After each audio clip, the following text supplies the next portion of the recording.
KL Rahul.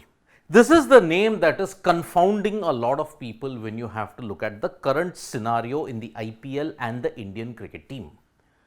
Will KL Rahul bat in the middle order?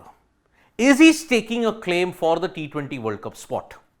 In the first two games, he's opening the batting. So the notion that he will push himself lower down the order, that has been gone. He is not batting in the middle order, and because of that, his chances of coming into the T20 World Cup squad when the squad is selected towards the fag end of April, that is also lessening. But today in the game versus Punjab Kings, there was a conundrum. KL Rahul re-aggravated the quad injury, and that is why he's only playing as an impact player. Plus he's an opener, he's not keeping wickets. KL Rahul, if you have to look at it, makes it to the Indian team only as a wicket-keeper bat. He can't make it as an Indian batter alone because the competition is so intense. Now, as far as KL Rahul is concerned, you've seen that he is consistent in the IPL when it comes to runs. But strike rate. Strike rate issues are the dark underlining theme that is there in KL Rahul's batting. So, what are the issues? And why KL Rahul's selection for the T20 World Cup might not happen? Because of certain factors that go against him. The first major factor is fitness, which I will come to it a bit later. But there are some numbers that were dug up. And if you look at it, those numbers present a rather contrasting image of what KL Rahul can offer on the table when it comes to India's T20 World Cup squad. Because heading into this particular match, he suffered a relapse of the injury. Now, because of that relapse of injury, he is not keeping. So, the one thing that KL Rahul had the hope of, that is also gone. He is impact sub and opening, but he has to bat somewhere at 4 or 5 so that he can stake his claim. And he came into open primarily because of the team that he was in, Punjab Kings. Punjab Kings basically had no depth in the batting. He still opened along with Mayank Agrawal, and since then he's become the bona fide opener for even Lucknow Super Giants.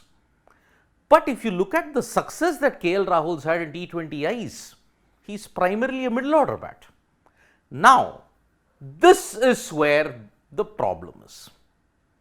The numbers that KL Rahul has in the IPL as such, this is about the IPL we are talking about here overall.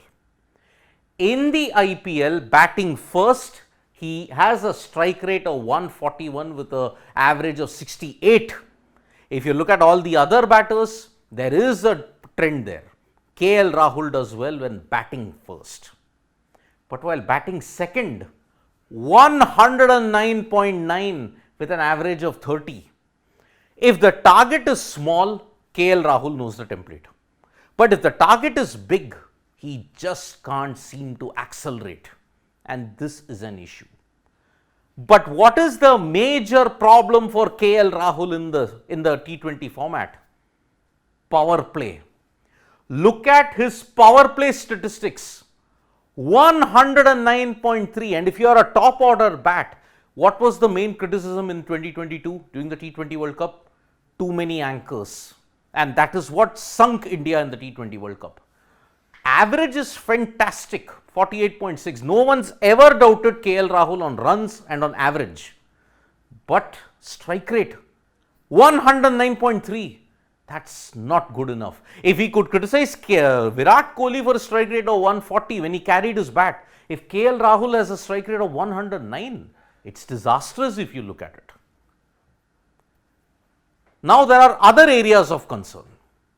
He has a low strike rate against finger spinners, off spinners in particular, 114. But his average against finger spinners is 175. This is IPL statistics I'm talking about. But against right arm pace, 20.2. So if it's right arm and swinging, there is a problem. Left arm and swinging, if you look at it, that is also an issue, but his left arm numbers are not that bad. It's somewhat over 35 with a strike rate in excess of 130.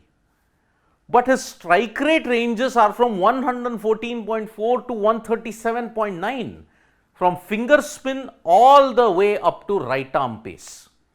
Right arm pace, he has a low average, but his strike rate is quite good. What do you do then? Now, the other issue, fitness. When KL Rahul gets injured, it's like a wave of injuries follow after that. He had a thigh injury, but now he's got a quad injury that forced him to miss 4 out of the 5 tests. He kept in one game where he scored 58 and he kept wickets, but he got injured. Now he's not keeping, and Quinton de Kock might keep. Impact sub was given by the host broadcasters, and many people have said he is the impact sub. But whether he throws a googly, that remains to be seen. But he's probably not throwing a googly because at the toss, Nicholas Pooran was the captain. Better strike rate and average in the middle and the death overs. He has a better average. If you look at it, his strike rate is 140 in the middle overs and 170 in the death. Yet, opening, why? Too much competition in the middle order. KL Rahul as a batter alone cannot make it to the middle order. He has to be there as a contender in the wicketkeeper bat. Now, April 30th, you may see the squad being announced for the T20 World Cup. 8-9 games should have been played. If KL Rahul keeps and he opens, then it still is difficult for him to come back in because of all the issues that I pointed out. If he is not fit and if he is missing one LSG game and if he comes back later, then it's an issue. The sample size is too small and KL might be the last of the 3 to not make it to the T20 World Cup.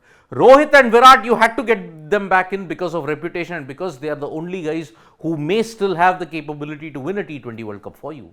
But for KL, he may have to wait a bit longer. His fitness issues are just too much at this point in time. And strike rate in the power play is a massive issue. Thank you so much, folks, for joining us for this video. We'll be back with more updates on sports today. Tap that bell icon so you know when we go live. And don't forget, we're on Facebook, Twitter, and Instagram as well. Bye-bye.